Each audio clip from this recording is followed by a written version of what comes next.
एकदम से बलि बोले महाराज तुम मेरे गुरुजी और गुरुजी सच बोलना सिखाते हैं, तुम झूठ बोलना सिखा रहे, कैसे गुरु? तब शुक्राचार्य जी ने बड़ी सुंदर बात कही, ध्यान देना आपके काम की बात।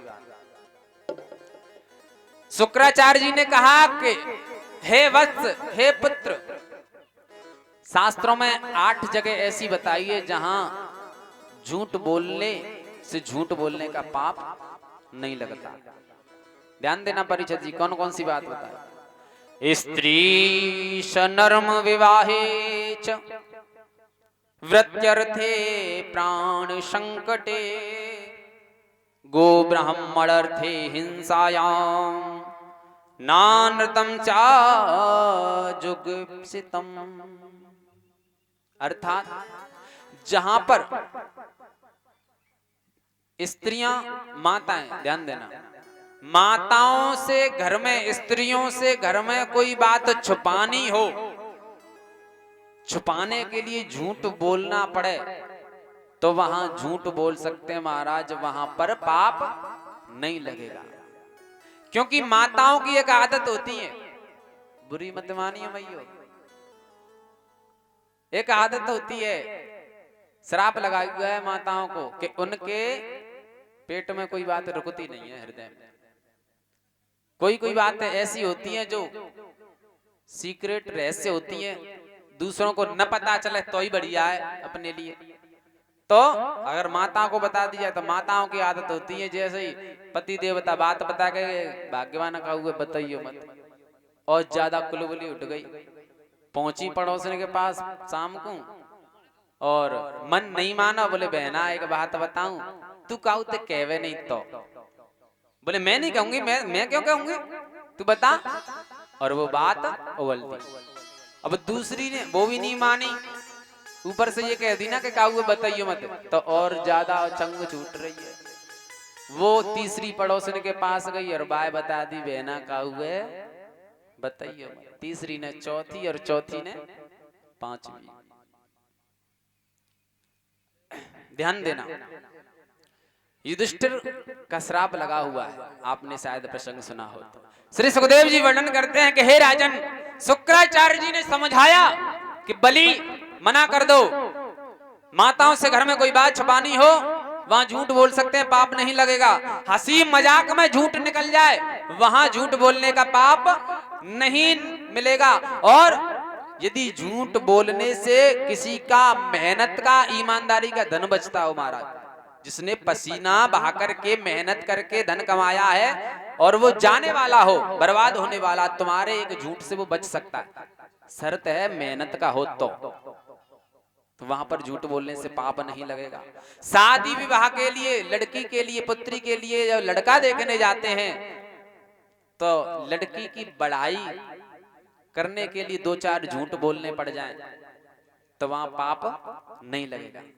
लेकिन वहां भी थोड़ी लिमिट है, सांवरी को तुम गोरी बता सकते हो लेकिन कारी या गोरी ना बता सकते, लिमिट में कोई चीज सही रहती है, वहां पर पाप नहीं लगेगा। और महाराज किसी के प्राण बचते हो, गाय माता की हत्या होने से बचती हो तुम्हारे झूठ से, ब्राह्मण की हत्या तुम्हारे झूठ बोलने से बचती हो, और अपने धर्म की रक्षा होती हो झूठ बोलने से। देखिए ये बहुत बड़ी बात है, धर्म की रक्षा यदि झूठ बोलने से हो रही हो, क्योंकि कहते हैं धर्मो रक्षति रक्षितः, धर्म की हम रक्षा करेंगे तो धर्म हमारी रक्षा करेगा। धर्म की रक्षा के लिए, अपनी संस्कृति की रक्षा के लिए झूठ बोलना पड़ जाए, वहां झूठ बोलने का पाप नहीं लगेगा। बोलिए वृंदावन बिहारी लाल की हो। झूठ बोलना पाप है परिचित जी, लेकिन कुछ जगह छूट दे दी। सुखदेव जी वर्णन करते हैं, राजन समझाया शुक्राचार्य जी ने, लेकिन बलि ने एक बात कही कि महाराज यदि ये भगवान है तो मैं दोनों हाथों में लड्डू हैं, यदि भिखारी होगा, बाबा होगा साधारण तो 3 पग से ज्यादा लेगा नहीं, और भगवान होंगे तो मुझ जैसा और कौन होगा कि स्वयं भगवान भी मेरे यहाँ भिखारी बन करके आया हुआ है। नहीं माने तो फिर आज नहीं माने तो बलि संकल्प के लिए गंगा सागर को उठाते हैं। शुक्राचार्य जी ने देखा तो उन्होंने ऐसे नहीं मानेगा, है तो मेरा शिष्य ही, इसलिए बलि की संपत्ति को बचाने के लिए सूक्ष्म रूप धारण किया, गंगा सागर की नली में जाकर के बैठ गए। भगवान ने देखा तो भगवान ने एक कुसा की सींग उठाई और उठा करके उस नली में डाल दी। जैसे ही डाली तो शुक्राचार्य जी का एक लट्टू फ्यूज हो गया। बोलिए वृंदावन बिहारी लाल की। एक बाजार बंद हो गया, आंख को भिड़भिड़ाते हुए बाहर निकले, उसमें से जल निकला, संकल्प हुआ। बलि से भगवान ने कहा हमें आंख बंद करके प्रणाम करो। बलि ने जैसे ही आंख बंद की, उधर भगवान वामन ने वामन रूप को त्याग करके विराट रूप धारण कर लिया। जो विराट रूप धारण किया, बलि ने आंखें खोली तो मुख तो भगवान का दिखाई नहीं दिया। विराट रूप धारण करके भगवान ने अपना एक पैर तो पृथ्वी पर ही रखे रहे, दूसरे पैर को उठा करके और दोनों पगों में ही तीनों लोगों को नाप लिया। बोलिए वामन भगवान की जय हो। जो तीनों लोगों को नापा दोनों पैरों में। अब भगवान बोले कि बलि तुम्हारा संकल्प झूठा हो गया।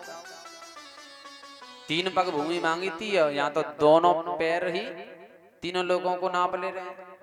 तीसरा पैर बचाए कहाँ रखूं? भगवान से बलि ने कहा कि मेरी संपत्ति ही तो गई है, लेकिन मैं तो बचा हूं। संपत्ति का क्या है, धन का क्या है? ये तो कल किसी और के पास थी, आज मेरे पास थी और कल किसी और की हो जाएगी। धन ऐसा ही तो है, कल किसी और का था, आज हमारा है तो परसों किसी और का। लेकिन मैं तो बचाऊं, धन तो आता जाता रहता है।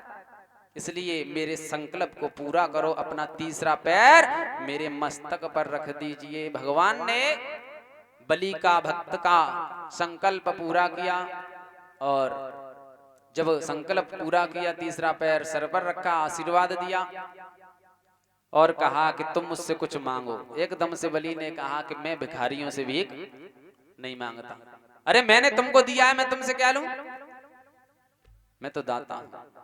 भगवान ने कहा यदि तुम नहीं मांगते हो तो मैं अपनी तरफ से तुम्हें एक राज्य प्रदान करता हूं। इस पृथ्वी के नीचे 7 लोक हैं, उन लोकों में एक सुतल नाम का लोक है।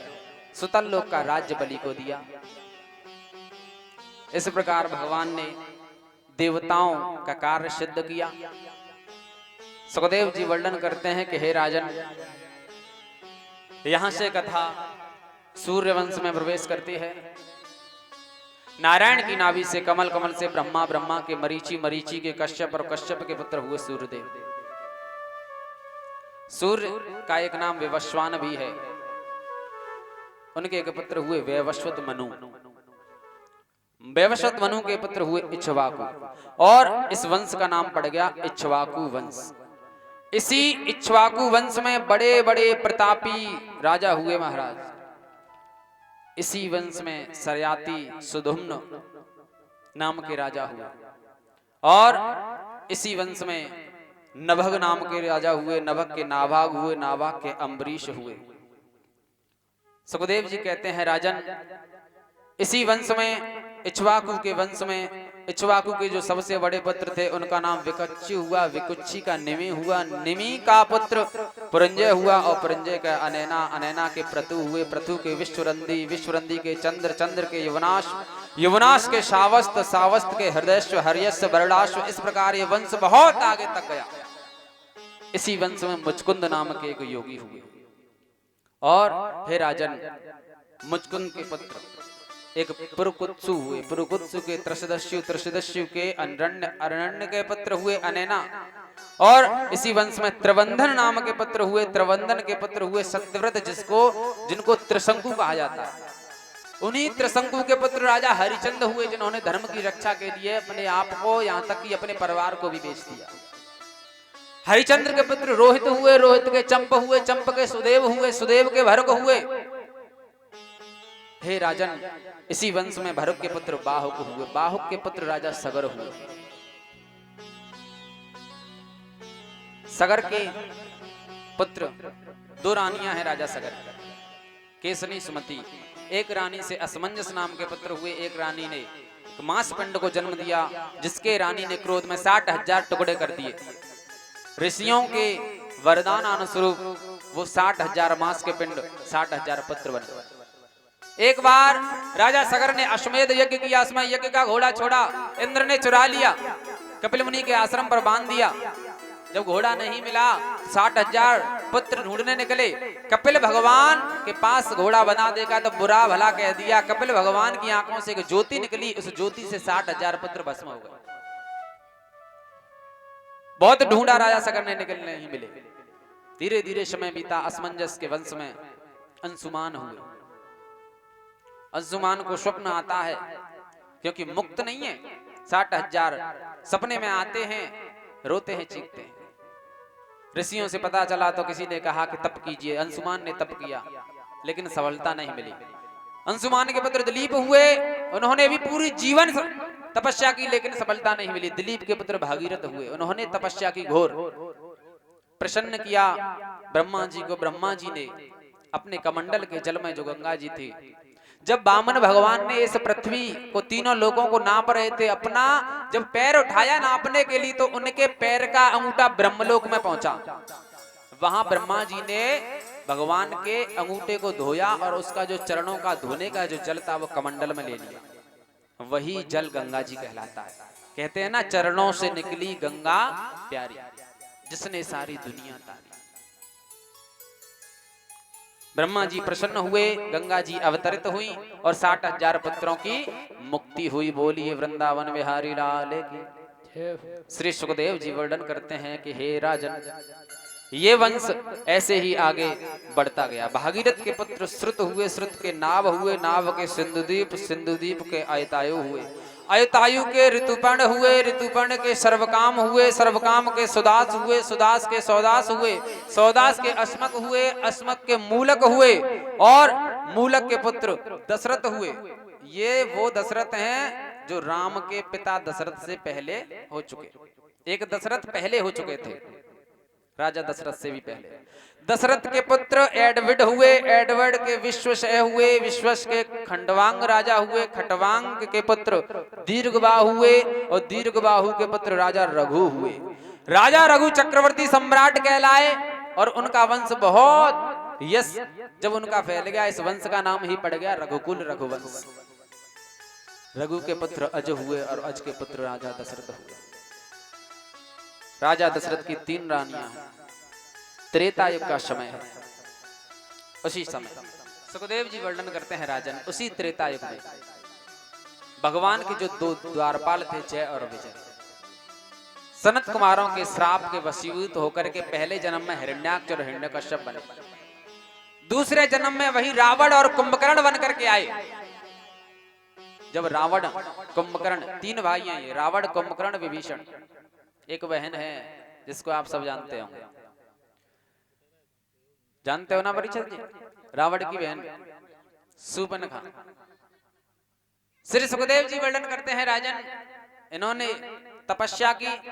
जब तपस्या की, ब्रह्मा जी प्रकट हुए, बोले वरदान मांगो। बोले मुझे अमर कर दो। ब्रह्मा जी बोले मैं खुद अमर नहीं हूं, तुम्हें कहां से कर दूं? जिसने जन्म लिया उसको मरना पड़ता, कुछ और मांगो। तो रावण ने कहा कि हम काहू के मरहि न मारे, बानर मनुज जाते दोई बारे।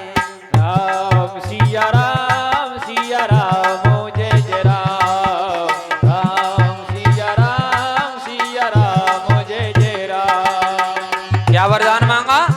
हम काहू के मरे न मारे, बानर मनुज जात दुई बार हैं। बंदर को और मनुष्य को छोड़ करके मुझे कोई मार नहीं पाए, क्योंकि इन दोनों को बड़ा कमजोर समझता है रावण। ब्रह्मा जी ने कहा ठीक है, ऐसा ही होगा। कुंभकर्ण का नंबर आया। कुंभकर्ण ने इंद्रासन मांगना चाहा, लेकिन सरस्वती ने जिव्या पर बैठ करके बुद्धि फेर दी। इंद्रासन की जगह पर निद्रासन मुख से निकल गया। 6 महीने सोता है। विभीषण का नंबर आया तो अनन्य भक्ति मांगी भगवान की। इन्होंने वरदान पाकर के रावण ने अत्याचार प्रारंभ कर दिया, सारे देवताओं पर चढ़ाई कर दी। इनका पुत्र है रावण का एक मेघनाद। इंद्र पर चढ़ाई की, जीत लिया, नाम पड़ गया इंद्रजीत। देवताओं को बंदी बना लिया है और कहीं भी पूजा पाठ होता है तो उसको बंद करवा देता है। ऋषियों को मार डालता है।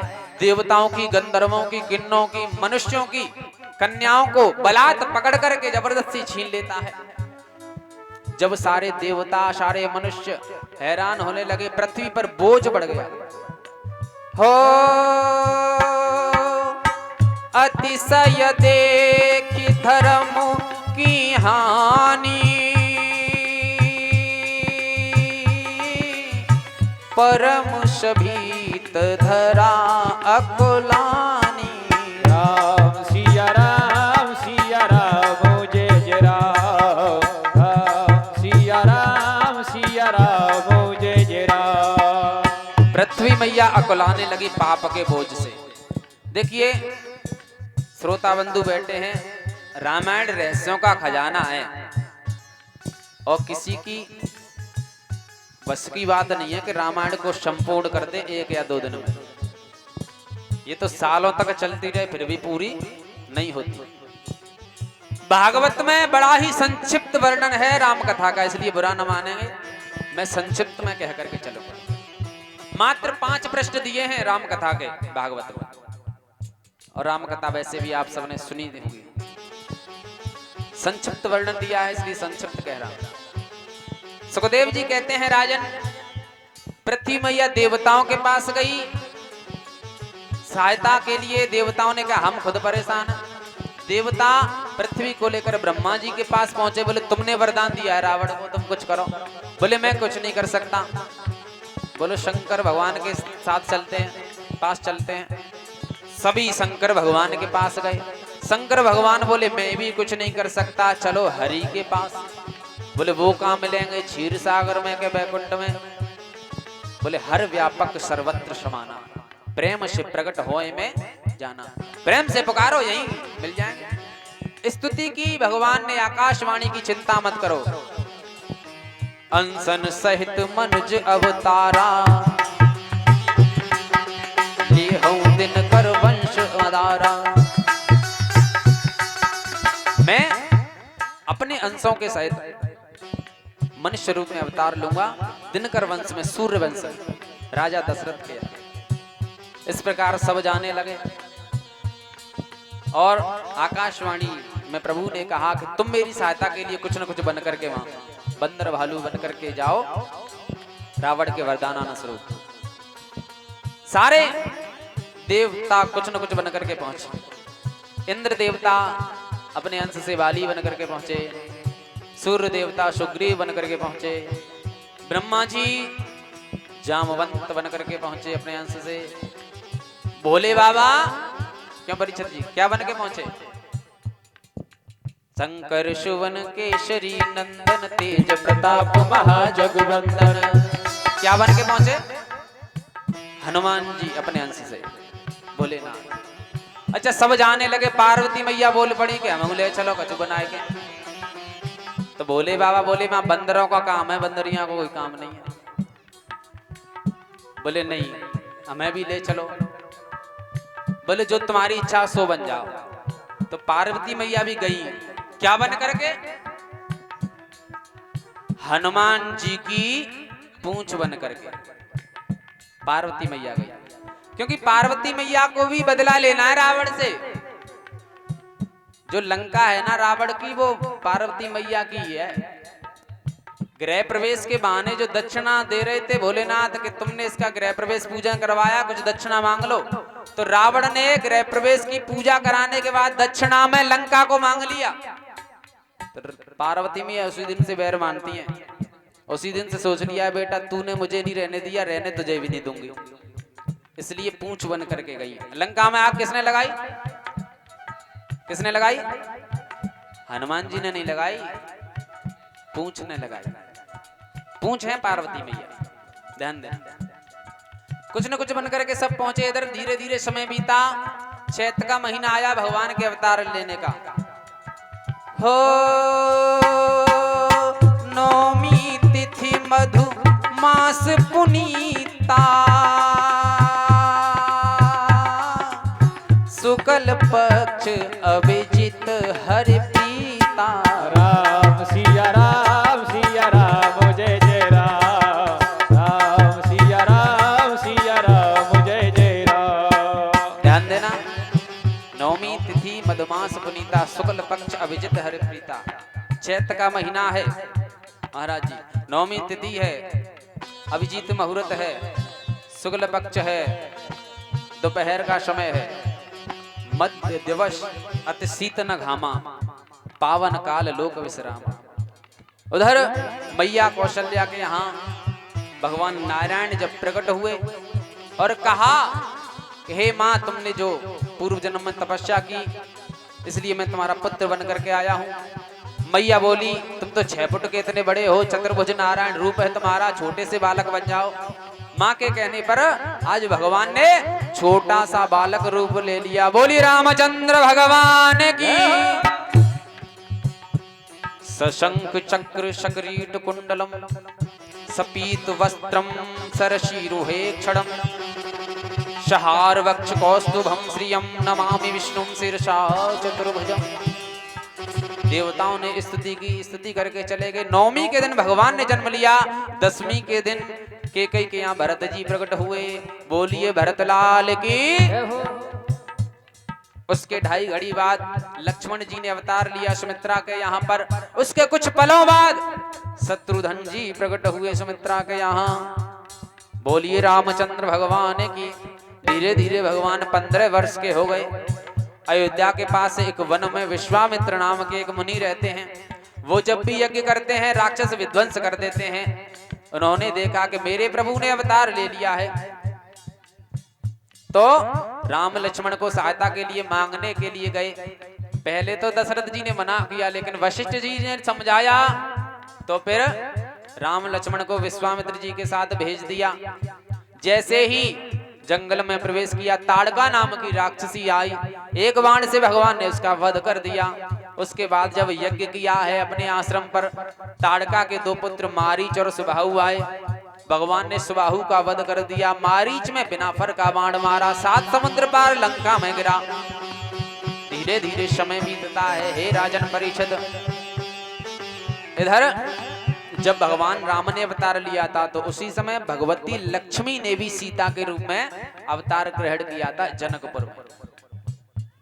जब वो धीरे धीरे बड़ी हुई, राजा जनक के यहाँ भगवान शिव का धनुष रखा है, जो परशुराम जी रखे। बड़ा भारी धनुष है, कोई उठा नहीं पाता।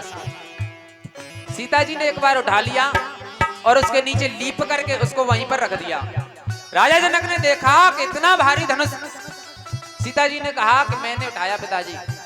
उसी समय से राजा जनक ने विचार कर लिया कि जो इस धनुष उठा करके इस पर प्रत्यंचा चढ़ा देगा, उसी के साथ मैं अपनी पुत्री का विवाह करूंगा। सीता जी विवाह के योग्य हुई। स्वयंवर रचाया गया, बड़े बड़े भूपों को बुलाया गया और उधर निमंत्रण पत्र विश्वामित्र जी के पास भी पहुंचा। विश्वामित्र जी राम लक्ष्मण को लेकर के चले एक जंगल से दूसरे जंगल, वनों नदियों को पार करते हुए एक सुनसान जंगल में पहुंच गए। वहां एक ऐसा आश्रम देखा जो बड़ा ही खंडर हो चुका था। उस जगह को देख करके राम जी ने पूछा, ये आश्रम कैसा, यहाँ तो कोई पुरुष नहीं दिखाई देता। तब विश्वामित्र जी ने कहा कि ये कोई साधारण आश्रम नहीं है। आश्रम के अंदर ले गए और एक पत्थर की शिला को दिखा करके कहा, गौतम नारी श्राप बस उपल देह धरि धी, चरण कमल रज चाहती, कृपा करो रघुरी। ध्यान देना, बताया कि ये गौतम की पत्नी अहिल्या है, इसको श्राप दिया। इसके साथ इंद्र ने छल किया। पूरी कथा सुनाई और कहा अपने चरणों की रज से इसको पावन कीजिए। भगवान ने अपने चरणों की रज से, धूल से अहिल्या को शिला रूप से मुक्ति दिला करके वापस जीवन दान दिया। बोलिए रामचंद्र भगवान की। अहिल्या का उद्धार करने के बाद में आगे बढ़े, गंगा जी को पार करते हुए जनकपुर के पास में पहुंचे। एक दिन अमराई में रुके और जब स्वयंवर का दिन आया तो राम लक्ष्मण को लेकर के विश्वामित्र जी स्वयंवर में पहुंचे। अनेक भूप आए हुए हैं और प्रतिज्ञा के अनुसार धनुष को उठाने के लिए आगे बढ़ते हैं, लेकिन ये क्या, धनुष उठना तो दूर किसी राजा से हिल नहीं रहा। जब एक एक करके राजाओं से नहीं हिला, हो भूप सहस 10 एक ही बारा, लगे उठावन डरे नटारा। राम सिया राम जय जय राम। राम सिया राम जय जय राम। जब नहीं उठा किसी से, सारे राजा गर्दन नीची करके अपने अपने आसन पर बैठ गए। तो राजा जनक को बड़ा संताप हुआ। तो राजा जनक ने कहा, क्वारी सुता रही बिरथा पेज धनुष की ठानी। क्वारी सुता रही बिरजा हो, बिरथा पेज धनुष की ठानी। ध्यान देना, मुझे तो लगता है कि ये पृथ्वी वीरों से खाली हो चुकी है। अब कोई मक बाटे मख जानी, वीर विहीन मही में जानी। मैंने देख लिया, अब कोई वीर नहीं बचा इस पृथ्वी पर, छत्री नहीं बचा। जो ऐसे वचन कहे तो लक्ष्मण जी का पारा चढ़ गया। लक्ष्मण जी थोड़े उग्र स्वभाव के एकदम खड़े हो गए, बोले छत्री क्यों, हम जैसे रघुवंशियों के सामने, और हे राजन तुमको ऐसे वचन शोभा नहीं देते जहां पर मेरे प्रभु बैठे हों, हम बैठे हों। अरे ये धनुष तो क्या चीज है, ये पुराना धनुष क्या चीज है। मुझे आज्ञा मिल जाए तो संपूर्ण ब्रह्मांड को कच्चे घड़े की तरह पकड़ करके फोड़ डालूंगा। और गेंद होती है ना, गेंद की तरह इस ब्रह्मांड को 100 योजन तक दौड़ाता हुआ ले जाऊंगा। जैसे ही लखन जी ने ऐसे बात कही तो पृथ्वी हिल गई। राजा जनक को लगा कि अब कुछ शायद हो सकता, कोई तो है। राम जी ने इशारा किया, लखन लाल बैठ जाओ। जहां बड़े बैठे होते हैं वहां छोटों को बोलना नहीं चाहिए। विश्वामित्र जी ने राम जी को आज्ञा दी। राम जी खड़े हुए, हो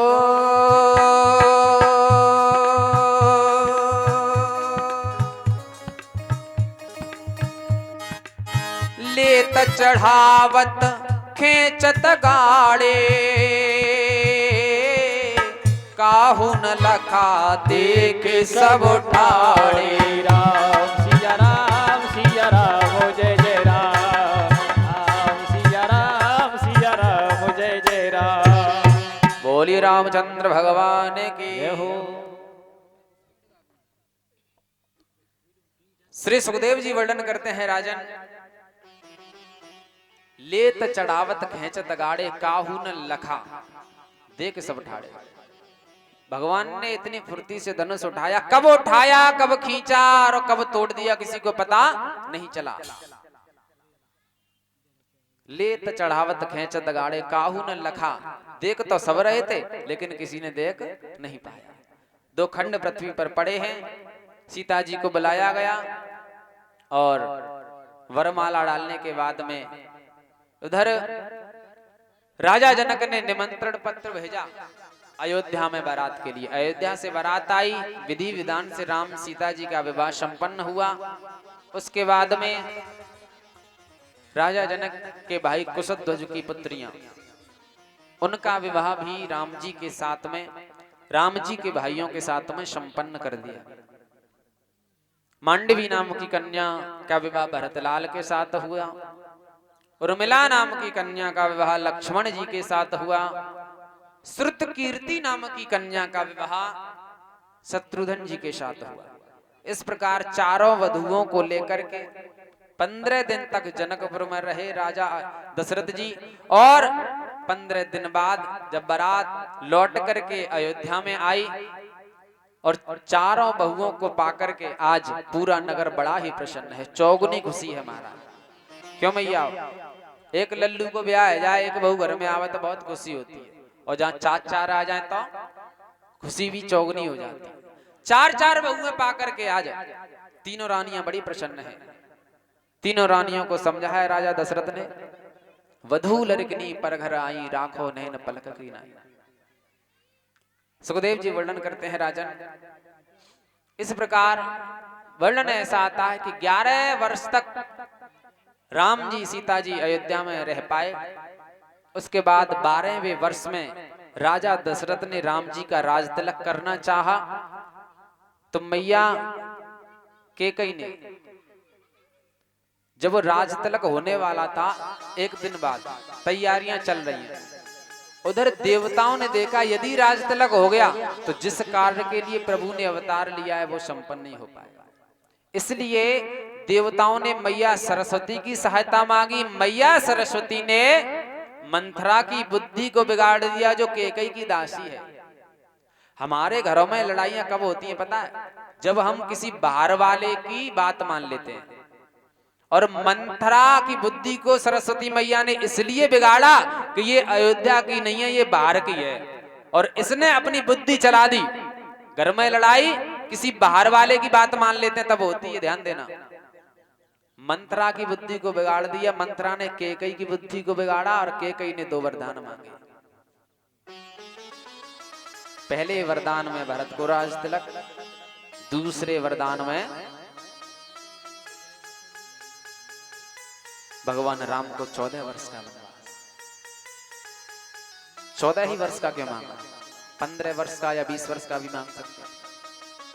तो कुछ संतों का यह मत है, उस त्रेता युग में एक नियम था, यदि कोई राजा या युवराज 14 वर्ष के लिए अपने राज्य से दूर रहे, वन में रहे, तो वो 14 वर्षों के बाद फिर राजा बनने का अधिकारी नहीं रह जाता।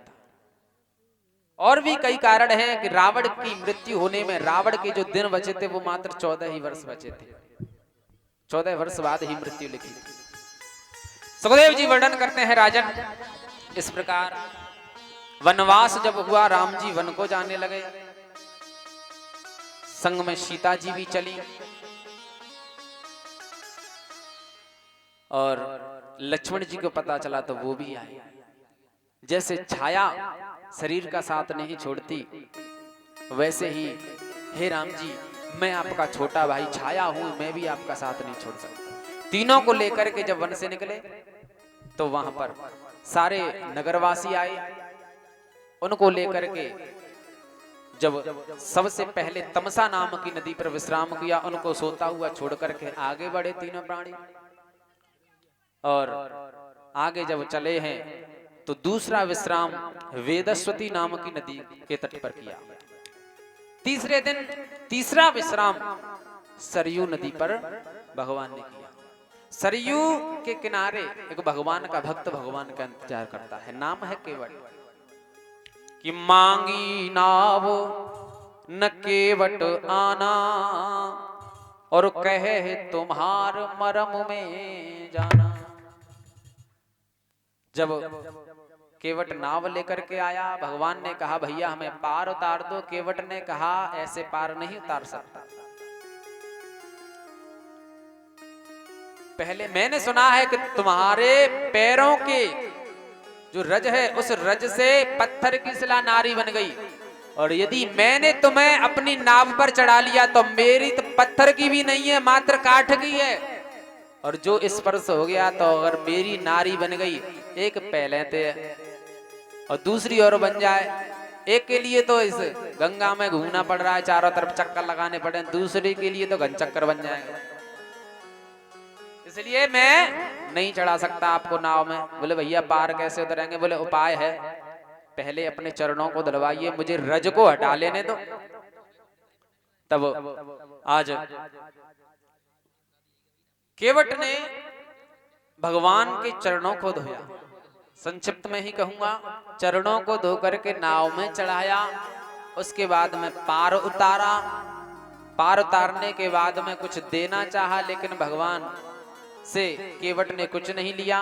बोले कहा हम भी केवट तुम भी केवट, और केवट केवट से नहीं लेता, नाई नाई से नहीं लेता।